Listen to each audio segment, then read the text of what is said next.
बहुत सुंदर, बहुत सुंदर, बहुत सुंदर। Dr. Pavan ji, thank you so much.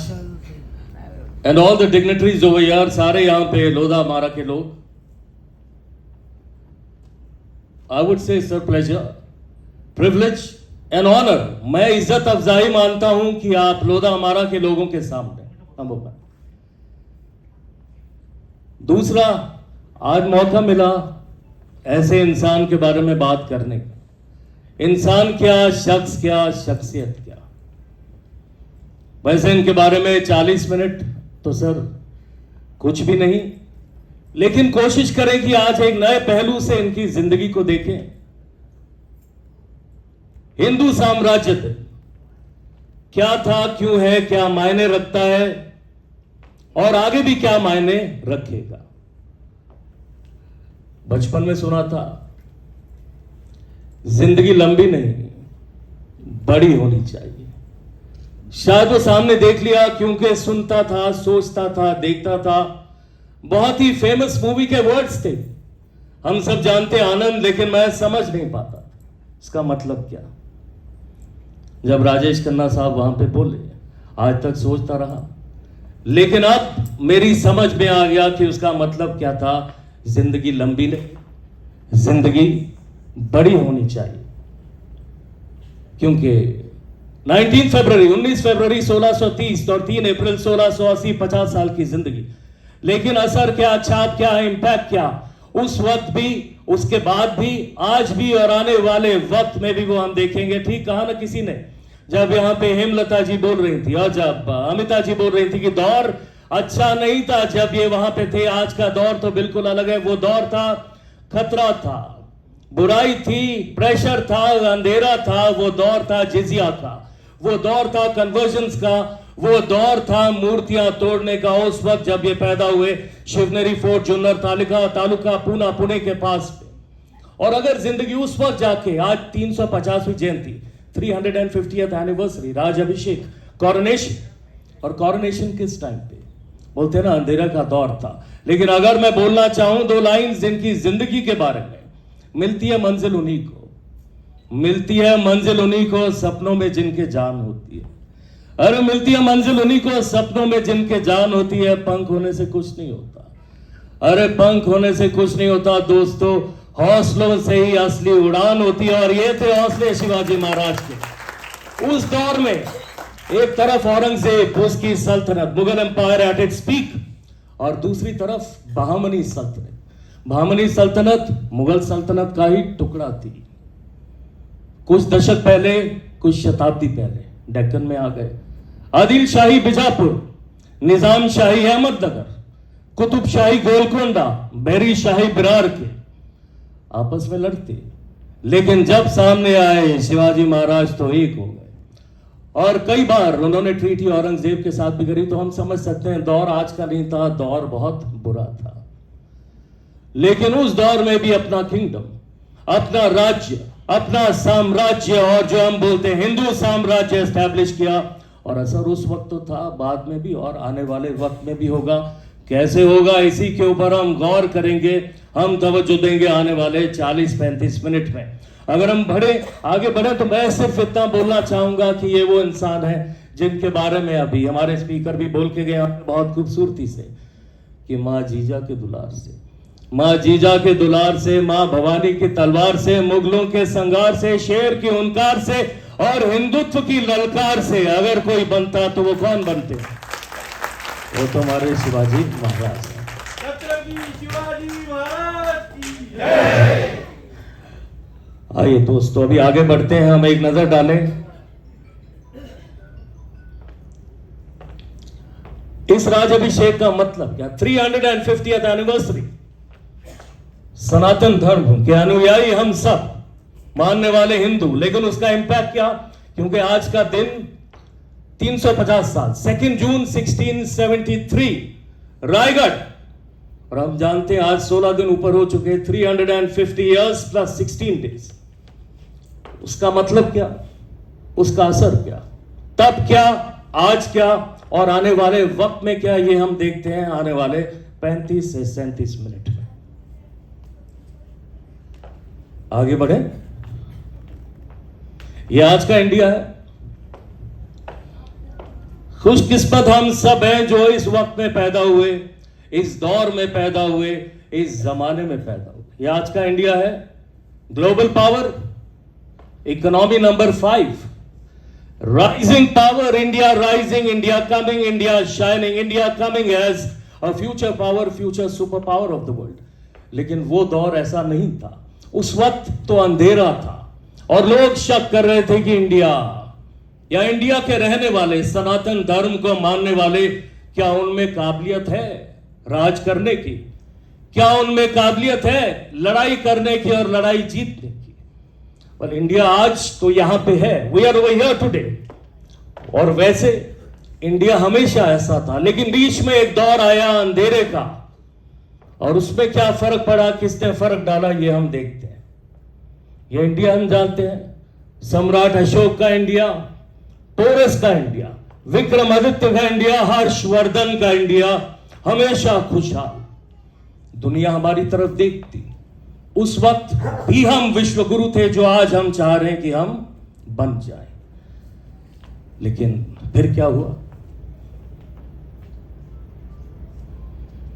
हम जानते हैं उनका नाम, दिल्ली के राजा पृथ्वीराज चौहान।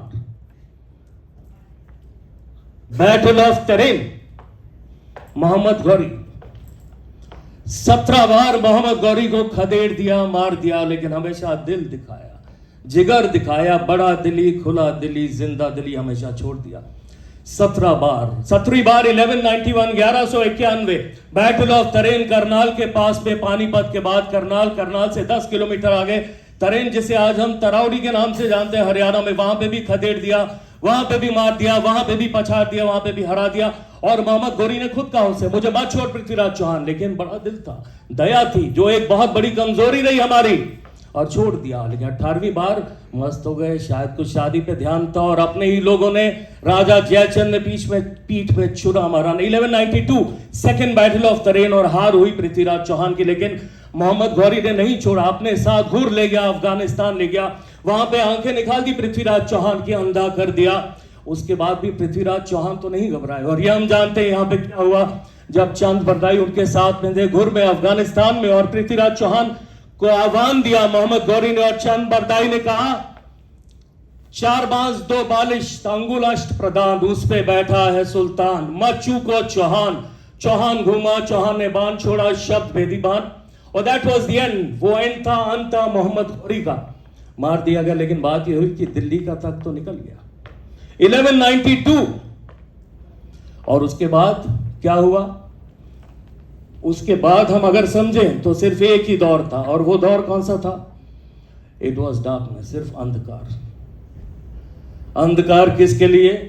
हमारे लिए, सनातन धर्म के मानने वालों के लिए, और जिसे आम भाषा में बोला जाता है हिंदुओं के लिए। 491 साल बस ये बात हवाओं को बताए रखना, रोशनी होगी चिरागों को जलाए रखना, लहू से सींचा जिसको शहीदों ने, अरे लहू से सींचा जिसको शहीदों ने, उस भगवे को सदा दिल में बसाए रखना। लेकिन आगे बढ़ने से पहले वो इंपैक्ट क्या, मैं बोलना चाहूंगा कि सारे शहीदों को याद करते हुए हम लोग 1 मिनट खड़े हो जाएं, क्योंकि उनके बगैर ये भगवा नहीं लहराता, ये भगवा नहीं फहराता। Please I would request you stand up.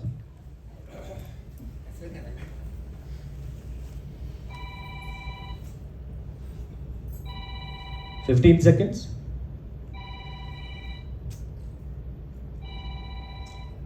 वो जिन्होंने शहादत दी भगवे के लिए, क्योंकि आज हम बात कर रहे हैं भगवे की, हिंदू साम्राज्य दिन की।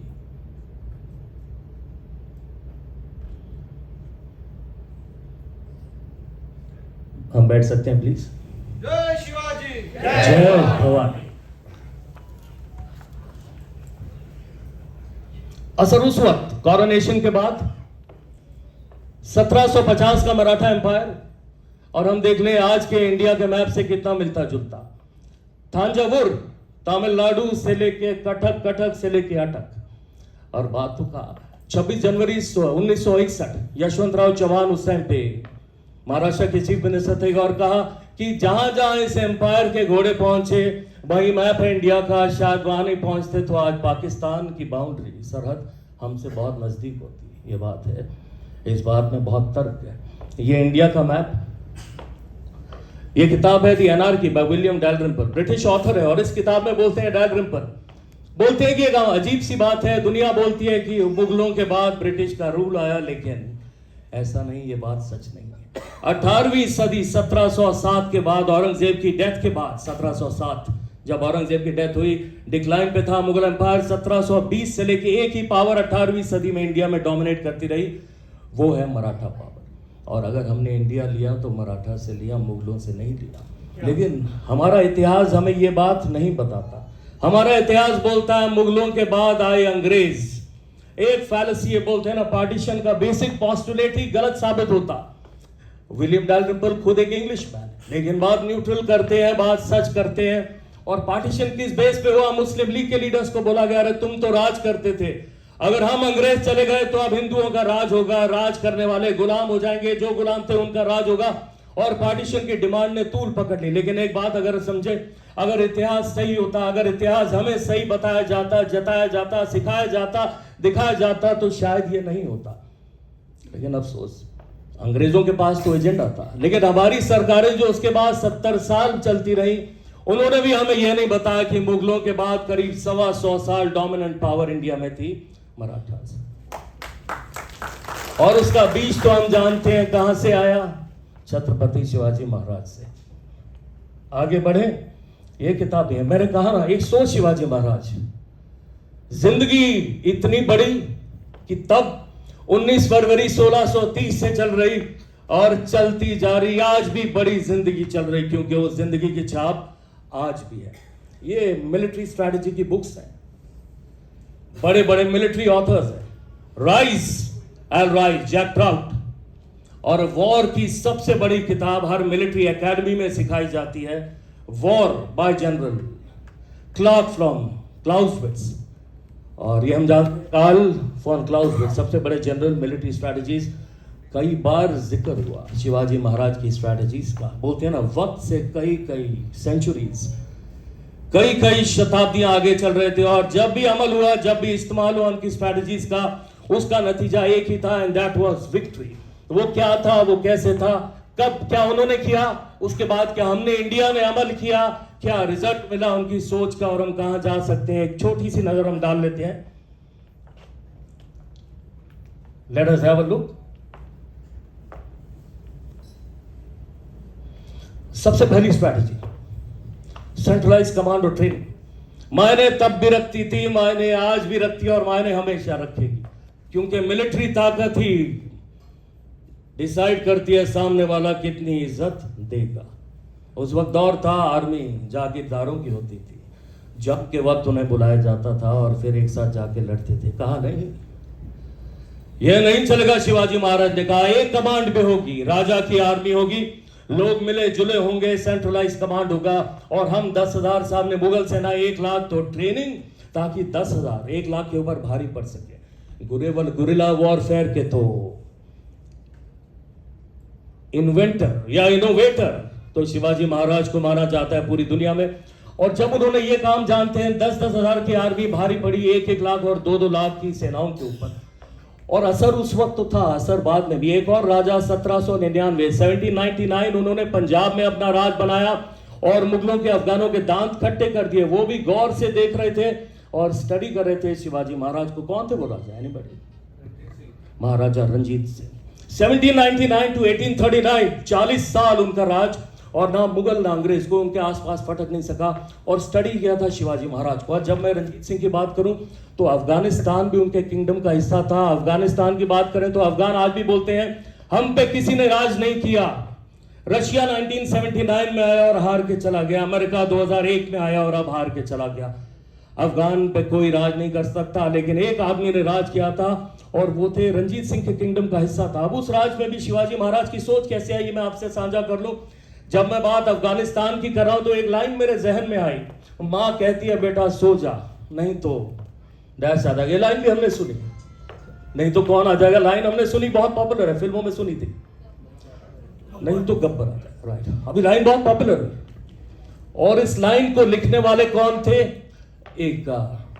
कौन थे लिखने वाले? राइटर शोले की है, हम जानते हैं, सलीम खान। सलीम खान। तो किसी ने कहा लाइन बहुत पॉपुलर हुई और कमाल है, विलन की लाइन है। कहां से ये बात सोच ली सलीम खान साहब ने? तो फिर ये पता लगा कि वो पठान फैमिली से हैं, अफगानिस्तान में उनके रूट्स हैं और पठान माएं ये बात अक्सर बोला करती है। किसी ने कहा ओरिजिनलिटी थोड़ी कम है, क्योंकि शायद बचपन में ये बात सुनी होगी। अफगान लेडीज बोलती हैं, अफगान औरतें बोलती हैं अपने बच्चों को, चुपशा हरिया राग ले, चुपशा हरिया राग ले। ये इंडियन वर्ड्स नहीं, लैंग्वेज का नाम है पश्तो, पठानों की भाषा है।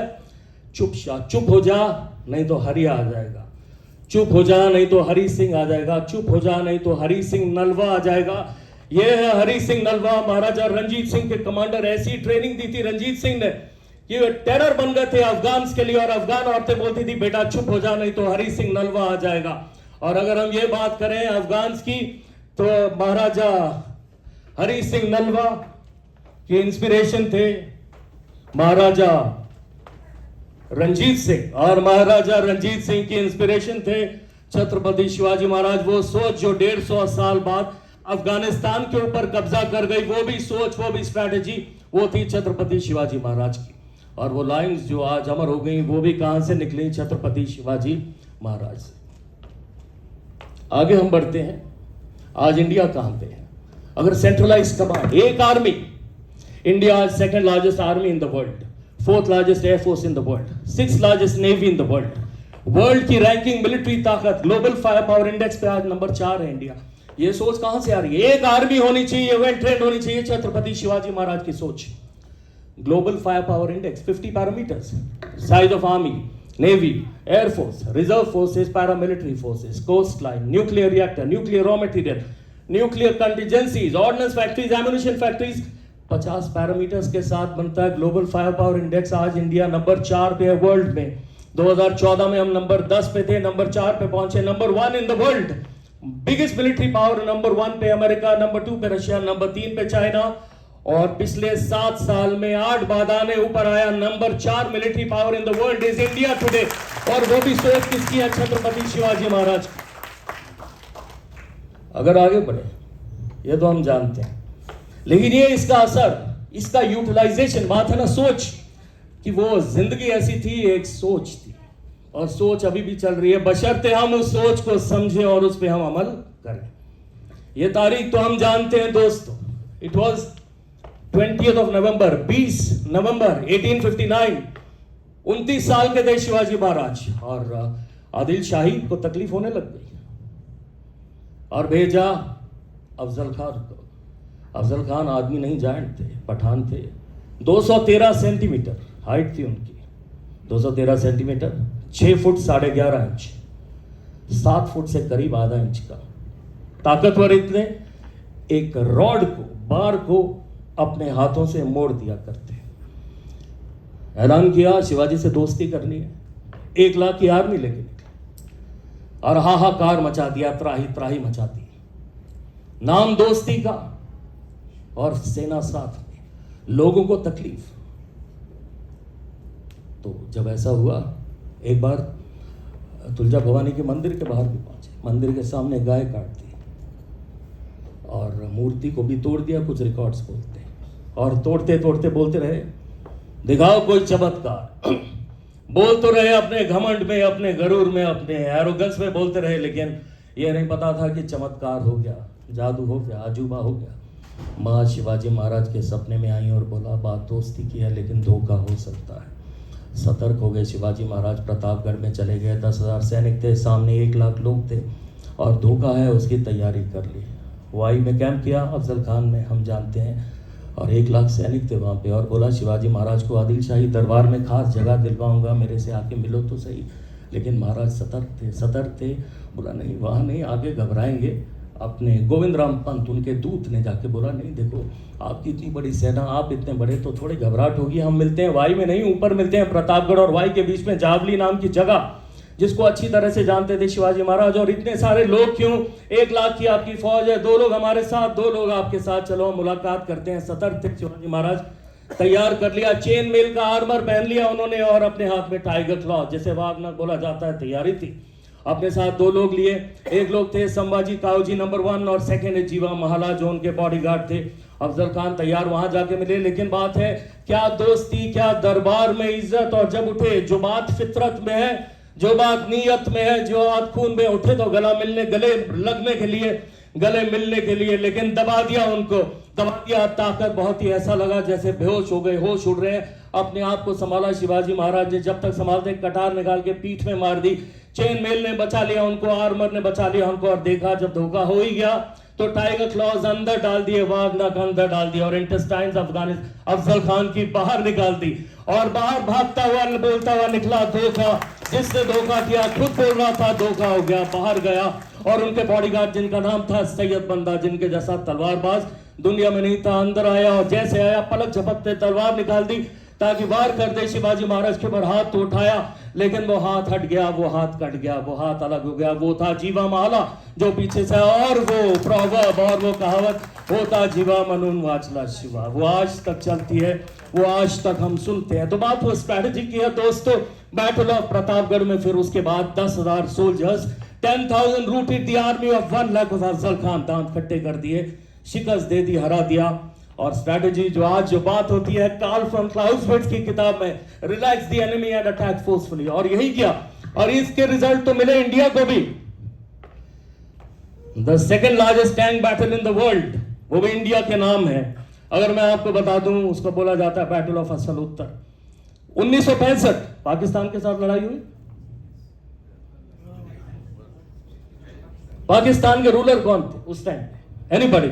मैं जानता हूं it's a great audience over here in front of me. Absolutely right sir, yes sir, right, correct sir. Field marshal Ayub Khan, America से गिफ्ट मिला, उनका अपना तो कुछ होता नहीं, गिफ्ट मिला पैटर्न टैंक्स का, जिनका दुनिया में कोई जवाब नहीं था। और पैटर्न टैंक्स के बेसिस पे इंडिया के पास वर्ल्ड वॉर 2 के छोटे AMX-13 सेंचुरियन टैंक्स थे। इंडिया 1962 चाइना के बाद मोराल भी कम था इंडिया का, और अयूब खान मानते थे इंडियंस लड़ नहीं सकते। वही सोच औरंगजेब की, वही सोच बहमनी सल्तनत की, वही सोच अंधकार के दिनों की। इंडियंस क्या लड़ेंगे, 2 जबरदस्त ब्लोज बुके और इंडियंस कोलैप्स कर जाएंगे, पैरों में गिर जाएंगे। अयूब खान ने ऐलान किया पैटर्न टैंक्स की बैग पे, ब्रेकफास्ट इन जैसलमेर, लंच इन जोधपुर, शाम की चाय दिल्ली में। पैटर्न टैंक्स लेके इंडिया के ऊपर चढ़ गया। सेक्टर था कच्छ, राजस्थान और जम्मू, लेकिन कहां पे घुसा? पंजाब में। इंडिया के पास पंजाब में हमारे ज़्यादा फोर्सेस नहीं थे, आज का इंडिया नहीं था, खाली था। और कसूर से आया खेमकरन, खेमकरन में हमारे पास एक डिवीजन थी और उसके लीडर थे lieutenant general Harbakhsh Singh.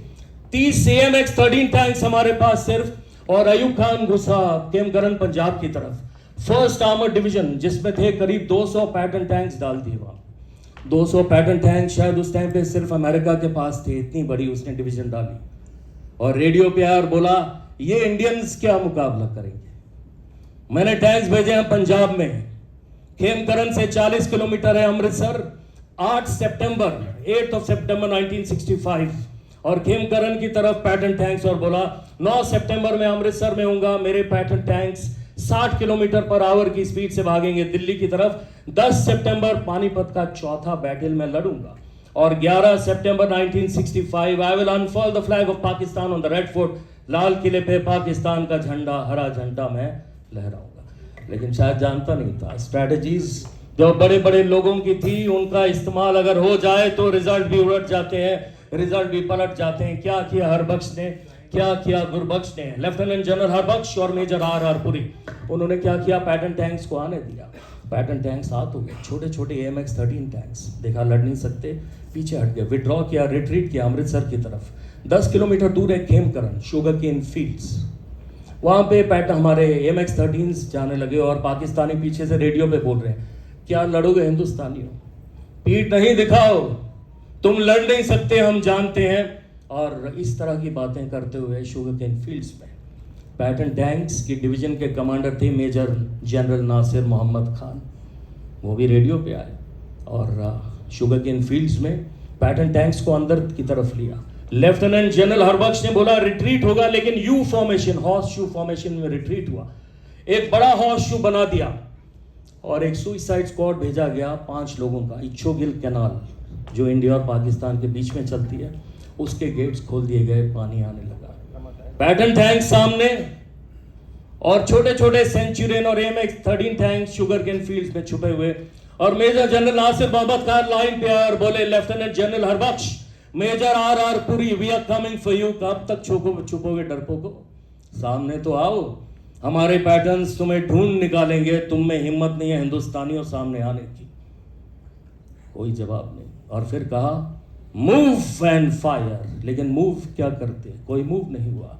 Pattern tanks का वजन होता है 50 टन और तब तक वहां पे जमीन नहीं थी, कीचड़ था। इच्छोगिल कैनाल से पानी आ चुका था, जमीन कीचड़ में तब्दील हो गई थी और पैटर्न टैंक्स 3-3 फुट कीचड़ में धंस गए थे। तो पैटर्न टैंक्स तो नहीं मूव हुए, उसके बाद मूव हुए सेंचुरियन टैंक्स, MX-13 टैंक, छोटे छोटे टैंक जिनका वजन था 8 टन, 9 टन और 10 टन।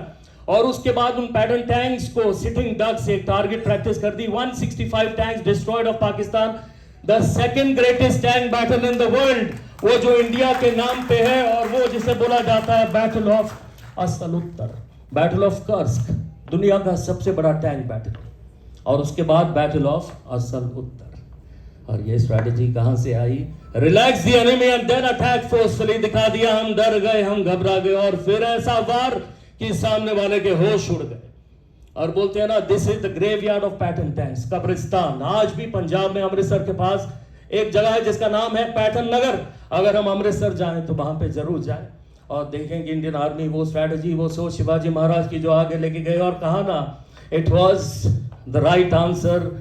हिस्टोरियंस बोलते हैं, मिलिट्री बुक्स बोलती हैं, the right answer, the correct answer, the apt answer, the true answer, the authentic answer, the authentic जवाब, द ऑथेंटिक उत्तर, सही उत्तर, असली उत्तर, असल उत्तर, द बैटल ऑफ असल उत्तर। And again coming in from the thought process of the great Shivaji Maharaj. Strategy, मैंने कहा ना, सोच थी। वो सोच आज भी चल रही है। समझ तो ले वो सोच क्या, उसकी ताकत क्या। ये मैं आगे बढ़ता हूं। मिर्जा अबू तालिब, शायद मिर्जा अबू तालिब शाइस्ते खान, तारीख भी हम जानते हैं, 5 अप्रैल 1663, 1663। 1600 में पैदा हुए अबू तालिब शाइस्ते खान। 60 साल के थे, जिंदगी में कोई हार नहीं देखी। मुमताज महल, ताजमहल वाले उनके भाई थे, औरंगजेब के मामा लगते थे। और जब अफजल खान को मार दिया तो मिल गए मुगल और बहामनी सल्तनत और कहा कि अफजल खान को मार दिया, अब मैं अपना जनरल भेजता हूं, जिसमें हार नहीं दिखा। शाइस्ता खान भेजा गया और त्राही त्राही मचा दी। 1660 में औरंगाबाद पहुंच गए, 1660 में ही पूना पहुंच गए और फिर त्राही त्राही हाहाकार, परेशान करना, लोगों को तंग करना, लोगों की जिंदगी मुहाल कर दी और नाकाबंदी पूना में लग गई। और घर कहां पे बनाया? लाल महल, जिसे मराठी में लाल महल बोला जाता है। शिवाजी महाराज का बचपन जहां पे बीता। लेकिन वही बात है ना, use your knowledge, attack with audacity. Shivaji Maharaj, नाकाबंदी तो थी, 5 अप्रैल की रात बाराती बन के आए, लाल महल में घुस गए, एक एक रास्ता जानते, एक एक कोना जानते, एक एक रूम जानते, गार्ड्स को मार दिया और पहुंच गए शाइस्ता खान के पास।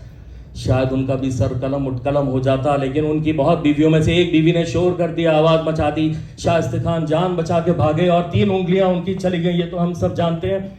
लेकिन उसके बाद क्या हुआ? शाइस्ता खान कहां चले गए? बहुत दूर। इतना डर, इतनी दहशत उनके दिमाग में बैठ गई कि बोला मैं इस एरिया के आसपास नहीं भटकूंगा। पश्चिम से पूरब बंगाल चले गए। 1688, उसके बाद 25 साल बंगाल के गवर्नर बन के रहे, लेकिन कदम नहीं रखा इस तरफ। ये थी दहशत शिवाजी महाराज की। जिंदगी बीत गई अबू तालिब शाइस्ता खान की। लेकिन ये बात जो स्ट्रैटेजी जो बोली जाती है marketing warfare, use your knowledge, attack with audacity, ये देखिए इसका इस्तेमाल किया, इंडिया को फायदा हुआ। Navy day, the biggest naval victory in the last 500 years. और वही स्ट्रैटेजी ये है। एडमिरल SM नंदा बोलते हैं ना, हमारी बात अगर हमें पता नहीं हो तो क्या।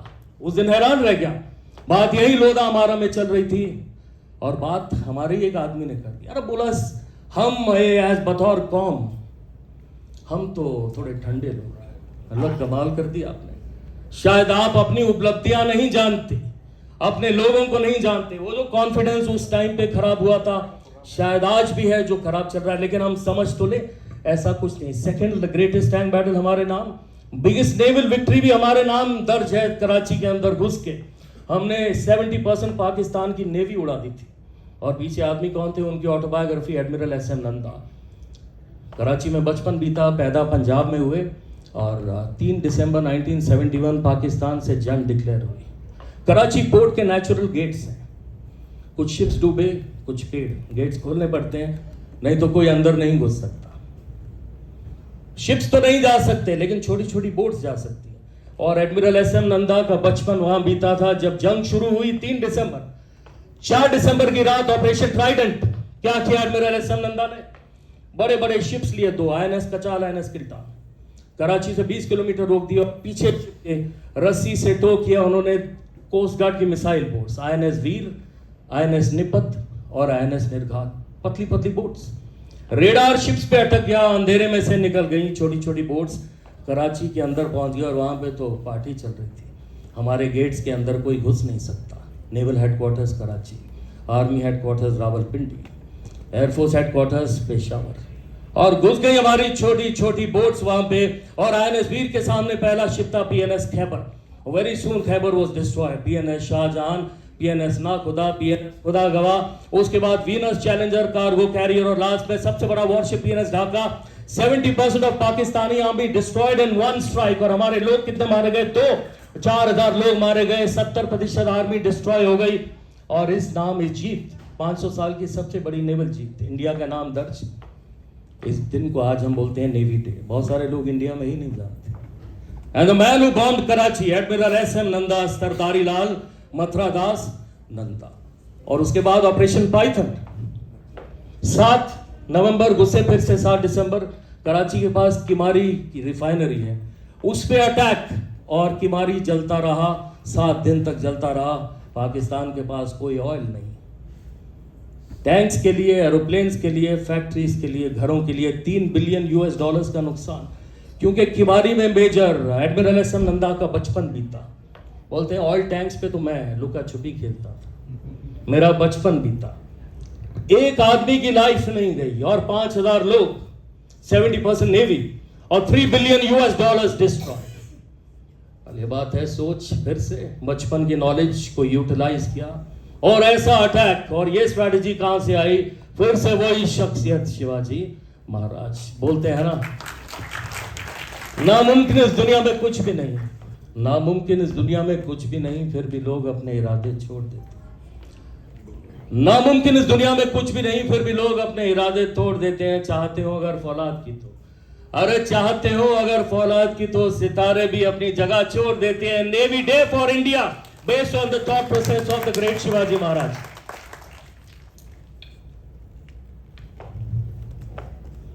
मंदिर बनवाए शिवाजी महाराज ने, बहुत मंदिर टूटे अंदर। सबसे बड़ा मंदिर जो बनवाया सप्तकोटेश्वर मंदिर गोवा का। बोला कि अगर किसी देश का कॉन्फिडेंस खत्म करना है तो उसकी संस्कृति को, हमारे उनके मंदिरों को खत्म करो। और अगर कॉन्फिडेंस लाना है, पहचान लानी है, वजूद लाना है, तो मंदिरों को तो वापस लाना ही पड़ेगा। आज उस सोच को हम लेके चले हैं और वो सोच हमें कहां पे लेके आई? आज हमारे सामने बनाए, जिसके लिए 70 साल से हम स्ट्रगल करते रहे, जद्दोजहद चलती रही। वो है अयोध्या की श्री राम जन्मभूमि। वो भी सोच वहीं से निकली थी कि अगर मंदिर रहेंगे तो संस्कृति रहेगी, संस्कृति रहेगी तो कॉन्फिडेंस रहेगा, कॉन्फिडेंस रहेगा तो लड़ेंगे, लड़ेंगे तो बढ़ेंगे, बढ़ेंगे तो ऊपर की तरफ चढ़ेंगे और नंबर 1 बनेंगे। जय श्री राम, जय श्री राम, जय भगवान। इंफ्रास्ट्रक्चर मशहूर है, डैम्स शिवाजी महाराज ने ऐसे बनाए कि आज इंडिया की डैम, हीराकुड दुनिया की सबसे लंबी डैम, टिहरी दुनिया के सबसे ऊंची डैम, भाखरा नंगल सबसे ज्यादा इलेक्ट्रिसिटी दुनिया में जहां से जनरेट होती वो भी इंडिया में। लेकिन बांध, डैम्स का कंसेप्ट कहां से आया? वो भी सोच थी उसी बड़ी शख्सियत की। रास्ते आम लोगों के लिए, रोडवेज क्या उन्होंने बनाए थे, हम जिसे बोलते हैं फोर्टवेज। आज हम जानते हैं उसका हशर क्या, उसका अंजाम क्या, उसका नतीजा क्या। इंफ्रास्ट्रक्चर इंडिया में दुनिया में आज नंबर 1 है, number 1 highway construction per day. India आज नंबर 1 पे चल रहा है। इंडिया बदल रहा है, इंडिया तब्दील हो रहा है, इंडिया का कायाकल्प हो रहा है। ये भी सोच उसी बड़ी शख्सियत की थी। और ये आज हम बात करें इंफ्रास्ट्रक्चर, रेलवेज में, तो फिर से आज इंडिया का जो नाम है, या इंडिया के अपने मेक इन इंडिया के प्रोडक्ट्स, या हमारे वंदे भारत के प्रोडक्ट्स, वंदे भारत पूरी दुनिया मान रही, पूरी दुनिया चाह रही। और डेवलपिंग नहीं, डेवलप कंट्रीज यूरोप से भी हम वंदे भारत, वहां भी हमने एक्सपोर्ट करनी शुरू कर दी। फिर से दोस्तों माने, ये सोच उसी बड़ी शख्सियत की थी। मैंने कहा ना, सोच अगर समझ लें उस वक्त तो असर हुआ, लेकिन आज जब हमारे पास प्लेटफॉर्म है तो हम असर ज्यादा डाल सकते हैं, बना सकते हैं और छोड़ सकते हैं। आगे देखिए और इस बड़ी सोच के बारे में। शिवाजी महाराज थे सीट्स बीच के लिए, इंटरेस्ट फ्री लोन्स, कि अगर मिलिट्री ताकत, पॉलिटिकल ताकत को कायम रखना है तो हमारे पास होनी चाहिए इकोनॉमिक ताकत। That is the base, bedrock, foundation of political power is economic power. और यह सोच उनकी तब थी, आज से 400 350 साल पहले इंटरेस्ट फ्री लोन्स दिए। आज हम इस बात की ताकत समझ सकते हैं। पोर्चुगीज ने जब नमक, सॉल्ट डंप करना शुरू किया इंडिया के अंदर, सब स्टैंडर्ड नमक, और उसे डंप किया कीमत कम करने के लिए, ताकि हमारे सॉल्ट मैन्युफैक्चरर्स खत्म हो जाए, तो क्या किया शिवाजी महाराज ने? उन्होंने ड्यूटी लगा दी, सेस लगा दिया पोर्चुगीज सॉल्ट के ऊपर, और उन्होंने प्रोटेक्ट किया हमारे सॉल्ट मैन्युफैक्चरर्स को। बोलना यही चाहूंगा कि उनकी जो सोच थी, इकोनॉमिकली भी हमें ताकतवर होना चाहिए अगर हम चाहते हैं कि हम पॉलिटिकली ताकतवर हो। वक्त से बहुत आगे थे, moving ahead of his time. And as we said, बोलते हैं ना हिस्टोरियंस ने ठीक कहा, confidence of India, या confidence of Hindus, what Shivaji Maharaj did was to increase, augment, strengthen, bolster, intensify, magnify, multiply, actually amplify in totality। वो amplification तो आज भी हम देख रहे हैं, बस ये समझ लें और उस जोश को हम आगे ले जाएं। आगे देखें,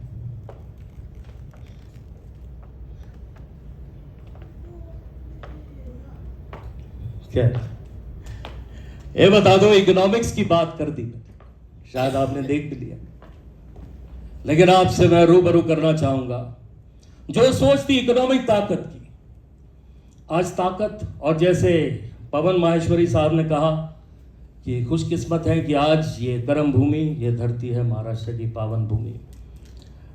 वो इकोनॉमी इस चरम पे ले गए और उसका असर भी आज दिखता।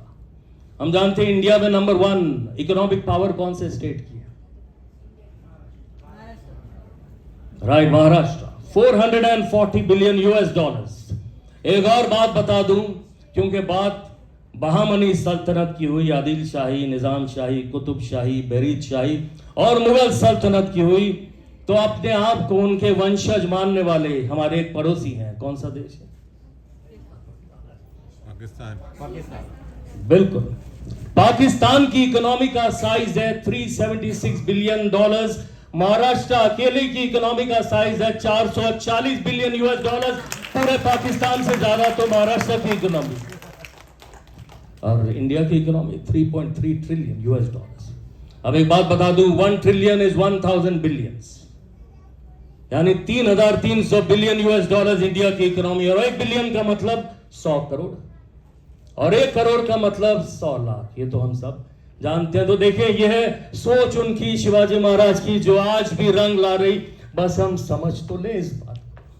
अगर हम अपनी ही ताकत, अपनी उपलब्धियां जाने नहीं, पहचाने नहीं, माने नहीं, समझे नहीं, तो फिर वो कॉन्फिडेंस कहां से आएगा? Let us see this। तो ये आपके सामने फिगर्स हैं। गर्व की बात, फख्र की बात, नाज की बात, लेकिन सोचें ये सोच कहां से रंग ला रही? हिंदू साम्राज्य दिन 350 साल से। और अगर इसे हम आगे ले जाएं तो आगे कहां जाएगी ये सोच? आज हमने कहा इंडिया इकोनॉमी नंबर कौन सी है? India number 5। Very right, absolutely right sir. Number 4 बनने वाली।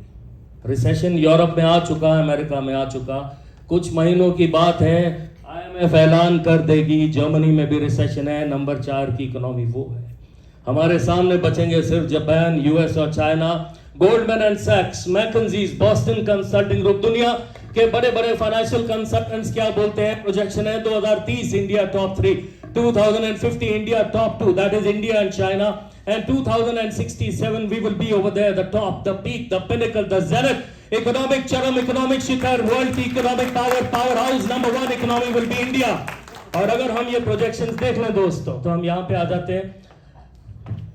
अब बोलते हैं ना 19th century belonged to UK, 19वीं सदी यूके की, 20वीं यूएस की और 21वीं सदी ब्रिक कंट्रीज की, ब्राजील, रशिया, इंडिया, चाइना, जिसमें बोलते हैं इंडिया चाइना डोमिनेट करेगा। और हमने प्रोजेक्शन देख ली 2067 इंडिया बन सकती है दुनिया की नंबर 1 इकोनॉमी। एब्सोल्युटली राइट बच्चे, इंडिया होगी नंबर 1, लेकिन एक राइडर है दोस्तों, that we should grow at 7% per annum. Growth आसान नहीं है।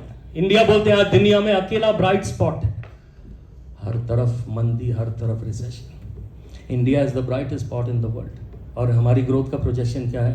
6.4%। तो 7% हर साल कोई आसान काम नहीं। अगर वो परफॉर्मेंस लानी है, परफॉर्मेंस का मतलब आउटपुट, आउटपुट का मतलब ग्रोथ, और ग्रोथ क्या, परफॉर्मेंस क्या, आउटपुट क्या, दारोमदार एक ही चीज पे और निर्भर एक ही चीज के ऊपर, वो है कॉन्फिडेंस। कॉन्फिडेंस तो होना चाहिए, और कॉन्फिडेंस तो तब होगा जब अपने आप को समझेंगे, अपनी ही ताकत को हम जानेंगे और उसे पहचानेंगे। और यहीं पे सोच आ जाती है इस बड़ी शख्सियत की, जिनका नाम था शिवाजी महाराज, और जो उन्होंने बताया।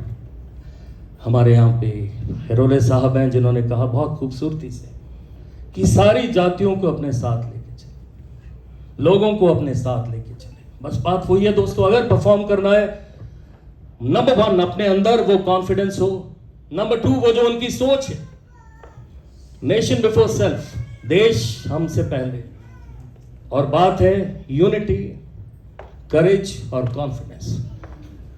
क्योंकि हमें जिन चीजों ने नुकसान दिया, दया, फूट और लालच, अगर हम समझे हमारा इतिहास क्या बताता हमें, पोरस की टांग खींच दी अम्बी ने, नतीजा हम जानते हैं।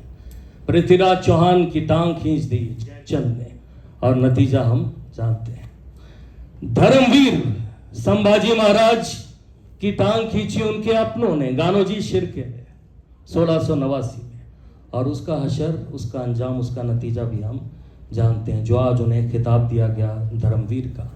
तो दोस्तों यही बात, अगर हम चाहते हैं कि ये भगवा पूरी दुनिया में लहराए, पूरी दुनिया में हम फहराएं, तो सोच, जिन्होंने ये भगवा प्लांट किया 2 जून 1673, उनकी सोच को कैसे भूल सकते? उस सोच को तो आगे ले जाए, और सोच तो वही बोलती है यूनिटी, एकता, हिम्मत, ताकत, हिमाकत और जुर्रत। ठीक कहा ना किसी ने, लहराएगा भगवा सारे जहान पर, लहराएगा भगवा सारे जहान पर, भारत का ही नाम होगा सबकी जुबान पर। लहराएगा भगवा सारे जहान पर, भारत का ही नाम होगा सबकी जुबान पर। ले लेंगे जान, अरे ले लेंगे जान, या खेलेंगे अपनी जान पर, जो भी उठाएगा आंख हमारे प्यारे हिंदुस्तान पर, वो थे शिवाजी महाराज।